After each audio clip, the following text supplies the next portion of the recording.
Ni wakati mwingine tena msikilizaji, tumekutana katika mwendelezo wa simulizi inayokwenda kwa jina la Shangazi Zawadi sehemu ya 4. Simulizi iliyojaa visa na mikasa ya kusisimua, simulizi yenye kisa cha kweli. Anayetusimulia kisa hiki ni mwanadada anayefahamika kwa jina la Rahabu. Ukumbuke kuwa majina pamoja na mahali yaliyotumika katika simulizi hii si majina halisi bali ni ya kufikirika tu. Mtunzi na msimuliaji wa simulizi hii ni mimi Faraja Simkwai. Unaweza kunipata katika mitandao ya kijamii Facebook, Instagram pamoja na TikTok, napatikana kama Faraja Simkwai. Lakini pale YouTube unaweza kusachi Chimchim ya simulizi. Kuna wakati maisha humlazimisha mtu kuishi kinyume na nafsi yake, kunyamaza wakati alipaswa kusema na kucheka wakati moyo wake unalia kwa maumivu. Hata siku moja Rahabu mimi sikuwahi kufikiria kuwa ipo siku moja ningeishi maisha ya kujificha ndani ya hofu, huku nikiwa naogopa hata kimvuli changu mwenyewe. Rahabu mimi nilitamani kuamka na kugundua yote ambayo yalitokea katika maisha yangu yalikuwa ni ndoto mbaya, lakini wapi. Kila siku ilikuwa ni uthibitisho kuwa huu ulikuwa ni kweli wangu na si ndoto kama nilivyofikiria. Maumivu ya kupoteza watu niliowapenda yalikuwa bado mabichi katika moyo wangu, na juu yake nilibeba siri nzito, siri ambayo sikuwa na ujasiri wa kuisema. Nilikuwa peke yangu katikati ya hatari, niliogopa, na mtu nilipaswa kumkimbilia ndiye mtu niliyemuogopa zaidi. Na kadri siku zilivyokwenda ndivyo giza lilivyozidi kunimeza taratibu. Basi tukumbushane sehemu iliyopita. Rahabu anasema usiku ule nikiwa nimelala, ghafla nilijikuta nipo katika ulimwengu wa ajabu, ulimwengu wa giza totoro, ulimwengu uliojaa ukimya mzito ulionitia hofu. Sikuelewa nilifikaje pale, lakini kabla sijapata jibu, macho yangu yalikutana na tukio la kutisha. Kulikuwa na vita kali sana mbele yangu, na watu ambao walikuwa wakipigana walikuwa si watu wengine bali ni Shangazi Zawadi pamoja na mamangu mdogo ambaye ni mke wa babangu. Vita ile haikuwa ya kawaida, ilikuwa ni vita nzito, vita ya nguvu zisizoeleweka, na kila mmoja akijaribu kumshinda mwenzake kwa nguvu zake zote. Rahabu mimi nilisimama nikiwa nimeganda kwa hofu, huku nikitazama pambano lile bila kujua nifanye nini. Lakini ghafla Shangazi Zawadi alinigeukia, huku uso wake ukiwa umejaa uchovu na maumivu makali. Shangazi akasema, "Rahabu, hebu njoo nisaidie. Nguvu zangu zinanishia. Hebu njoo tumalizie kile ambacho tumekianzisha." Shangazi alinililia kwa sauti ya kuomba msaada. Moyo wangu ulishtuka sana. Kwa mara ya kwanza Shangazi kuniomba msaada. Lakini kabla sijachukua hatua yoyote ile, mamangu mdogo aligeuka na kuniambia kwamba, "Rahabu, usithubutu kumsaidia shangazi yako. Na kama ukijaribu kumsaidia, basi utamuua babako. Shangazi yako anataka kumuua babako." Basi Rahabu anasema, baada ya kusikia maneno yale, nilikamua kwa upande wa mamangu mdogo. Nikaanza kumsaidia mamangu mdogo kwa ajili ya kuweza kumsaidia babangu, ya kumlinda babangu asiweze kufa. Basi vita ile ilikuwa ni kali sana, na ghafla nilishtuka. Basi nilishtuka huku mwili wangu ukitiririka jasho kali sana. Moyo wangu ulikuwa na hofu, mapigo ya moyo wangu yalidunda kwa kasi sana. Lakini baada tu ya kushtuka, ghafla nikamwona mamangu mdogo akiingia chumbani kwangu, huku akiwa amebeba sinia ambalo lilikuwa lina chai pamoja na vitafunio. Mamangu alinisogelea pale, akaniambia, "Rahabu mwanangu, usiku wa jana umenifurahisha sana. Kwa pamoja tumeshiriki kumsaidia babako, na usijilaumu kwa kile ambacho kimetokea. Haikuwa ndoto, bali ulikuwa ni ukweli mtupu ambao ulikuwa unaendelea katika ulimwengu wa giza. Umemsaidia babako, na shangazi yako bila shaka kuanzia sasa atakuchukia sana." Rahabu anasema, mama mdogo siku ile alionyesha upendo wa hali ya juu, upendo ambao hakuwahi kunionyesha hapo kabla. Basi Rahabu anaendelea kueleza. Anasema baada ya siku hiyo, Rahabu anasema baada ya siku hiyo, wanasema kwamba siku hazigandi. Basi baba baada ya kujua ule ukweli, alianza kumtumia Shangazi Zawadi vitisho kwamba ataenda kumuua yeye mwenyewe kwa mikono yake, la sivyo aache kunitumikisha katika masuala yake ya kichawi. Basi baada ya mimi kumsaliti Shangazi kuona kwamba tayari nimeshamwambia ukweli baba na tayari nipo upande wa mama mdogo, na nguvu ambazo huwa nazitumia katika ulimwengu wa giza ni nguvu ambazo Shangazi ndiye ambaye alipandikiza ndani yangu. Basi Shangazi akaanza kunitumikisha na zile nguvu zake. Yaani ndani ya kipindi kifupi tu, huwezi amini msikilizaji, nikaanza tabia za ajabu tena kwa mara nyingine. Nikaanza udokozi, uasherati, pombe. Na nakumbuka siku moja nilikuwa natembea tu, Nikafika sehemu kulikuwa na ujenzi wa barabara. Nikaingia kwenye kambi ya hao wajenzi. Nikaiba chakula chao chote, kisha nikaenda kukimwaga. Hata sikula. Basi wale wajenzi wakawa wananikimbiza sana, lakini hawakunikamata. Kiufupi nikawa na tabia za ajabu sana. Yani naweza kusema Rahabu mimi sikuwa yule ambaye nilikuwepo hapo awali. Hata zile tabia ambazo zilisababisha nikafukuzwa shule, basi hizi ambazo nilikuwa nazo kwa wakati huu zilikuwa ni mara mbili yake. Kuna wakati nilikuwa naenda dukani kwa watu, naiba, kisha nakamatwa, nakula kipigo kisha naachiwa. Maisha yakawa ni magumu sana kwa upande wangu. Kuna kipindi akili zikawa zinaniruka. Naweza kusema nilikuwa ni chizi kabisa. Kuna siku huwezi amini, nilikuwa nimeamka nikaenda kujisaidia haja kubwa katika mlango wa baba. Yani siku hiyo nilikula kipondo kutoka kwa mamangu mdogo. Wakati huo mama alikuwa ni mzazi, yani alikuwa ametoka kujifungua katoto kadogo. Kwa hiyo vita vya kiroho vikawa vinamzidia sana. Mtoto wake akufikisha hata mwezi mmoja, basi mtoto wake akaanza kuumwa. Wakati huu sasa babangu mimi alikuwa kama ndondocha. Yani alikuwa akipata hela anampa tu mama akazitumie. Basi mtoto aliumwa kwa kipindi kichache sana, lakini hakutoboa akafariki. Sasa ndio mama akawa amenichukia zaidi. Yani mamangu mdogo akawa amenichukia zaidi. Baada tu ya mazishi, mamangu mdogo aliaga akasema kwamba anaenda kwa Bukoba. Na baada ya siku 2 taarifa zikanifikia kuwa shangazi yangu amefariki. Yani baada ya mamangu mdogo kuaga na kusema kwamba anaenda nyumbani kwa Bukoba, siku 2 zikapita, shangazi yangu akafariki. Rahabu anasema taarifa hizo zilikuwa taarifa njema sana kwangu.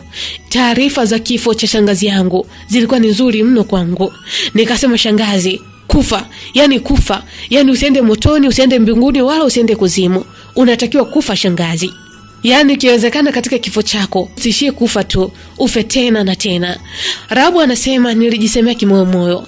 Basi baada ya muda kupita, baada ya kifo cha shangazi, maisha yakawa yanaendelea. Kwa sasa nikawa sawa. Kichwa kilikuwa kimetulia kabisa. Sikuwa tena na yale mambo ya ajabu, sijui ya kukimbia au kufanya vitu vya ajabu. Kwa sasa nilikuwa nimetolea. Na hisi shangazi yangu alikufa na yale mauchawi yake. Rahabu anaendelea kueleza. Anasema baada ya kifo cha shangazi yangu, maisha yaliendelea. Na baada ya shangazi kufariki, nikaja nikapata msaada wa maombezi.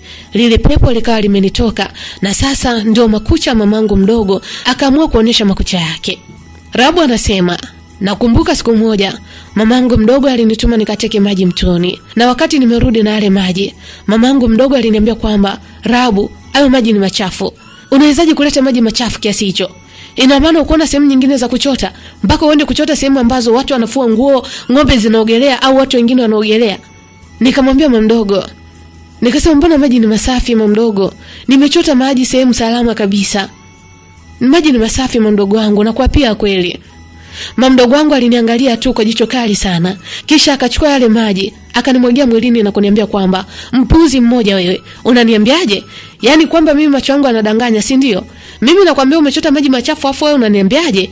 Mtizame kule macho yake alivyokaa juu tu, macho mabaya kama shangazi yake.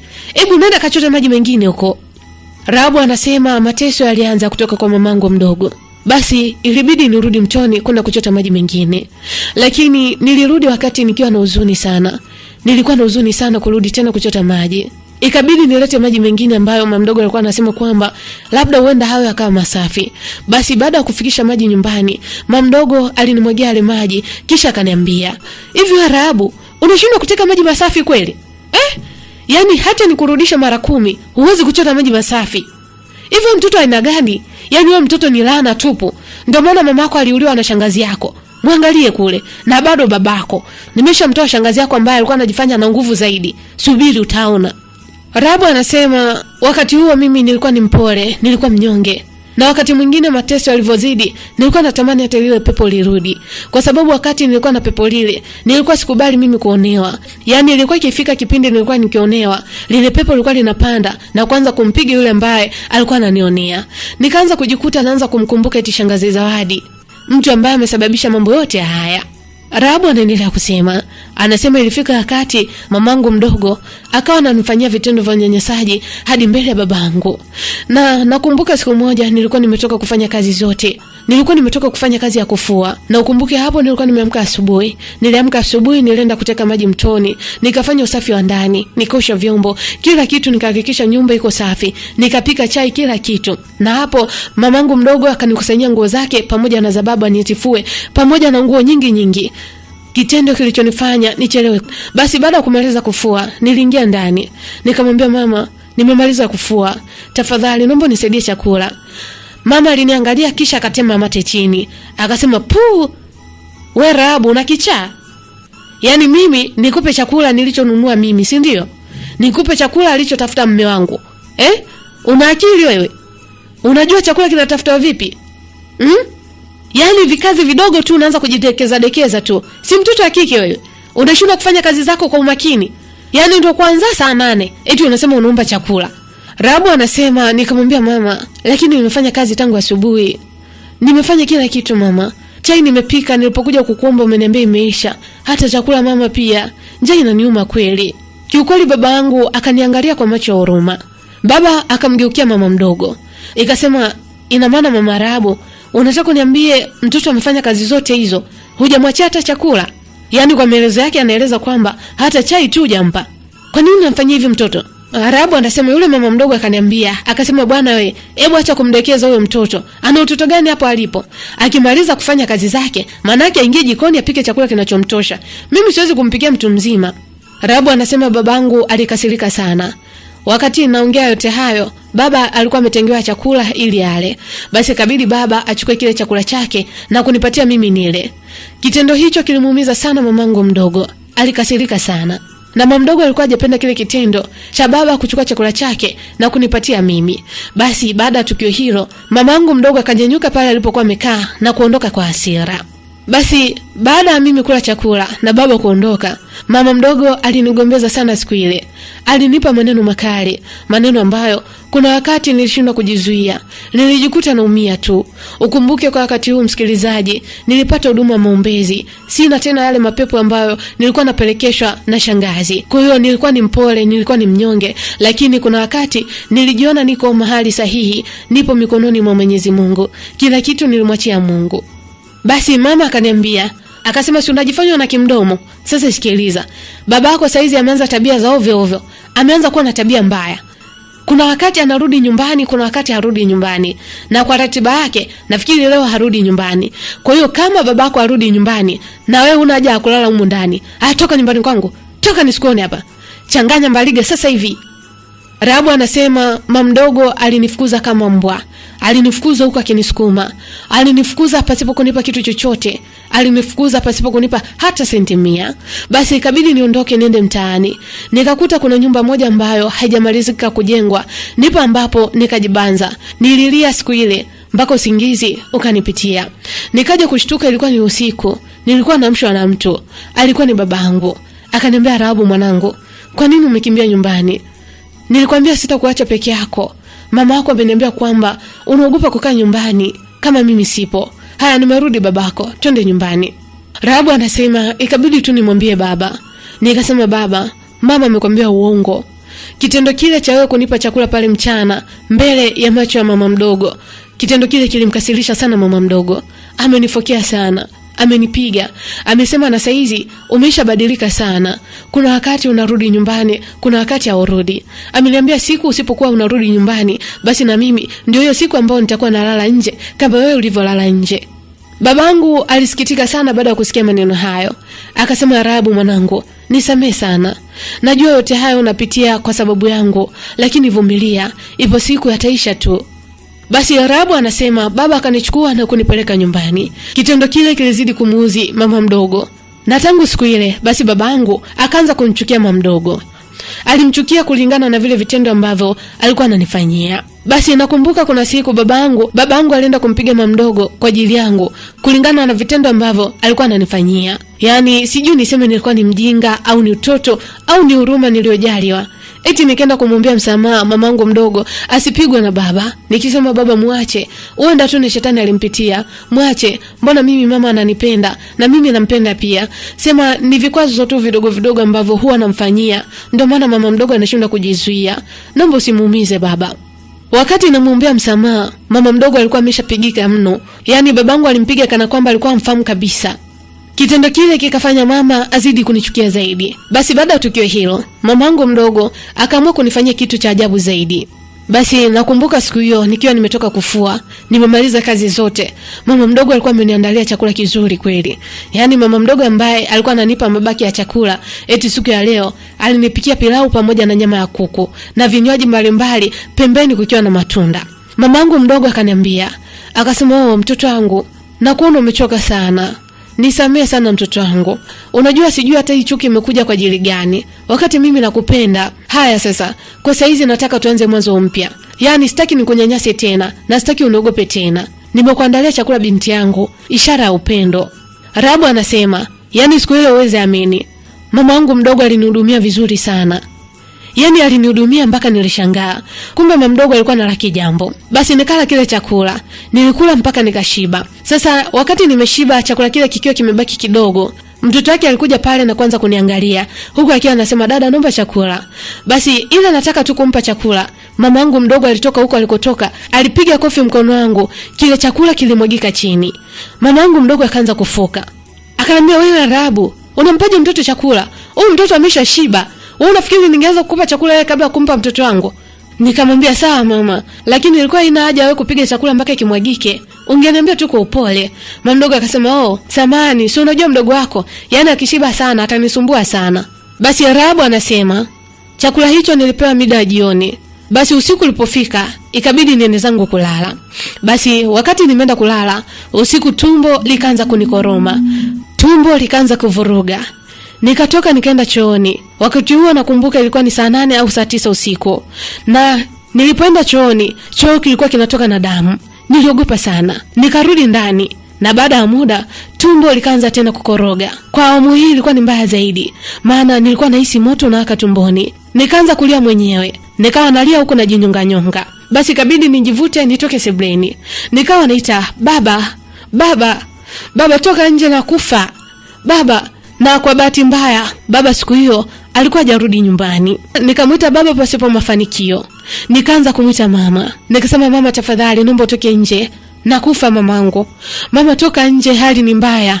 Nilikuwa nalia kwa maumivu makali sana. Naam, na huo ndio mwisho wa sehemu ya 4 wa simulizi inayokwenda kwa jina la Shangazi Zawadi. Rahabu bado ana mengi ya kutaka kutuambia. Hali imekuwa mbaya saa 9 za usiku na babake hajarudi nyumbani. Mama yake anamwamsha lakini mama yake haitiki. Ni kipi ambacho kitatokea kwa Rahabu? Ili kujua yote haya, usikose kufuatilia mwendelezo wa simulizi hii. Mtunzi na msimuliaji wa simulizi hii ni mimi Faraja Simkwai. Unaweza kunipata katika mitandao ya kijamii, Facebook, Instagram pamoja na TikTok, napatikana kama Faraja Simkwai. Lakini pale YouTube unaweza kusearch Chimchim ya Simulizi, Shangazi Zawadi.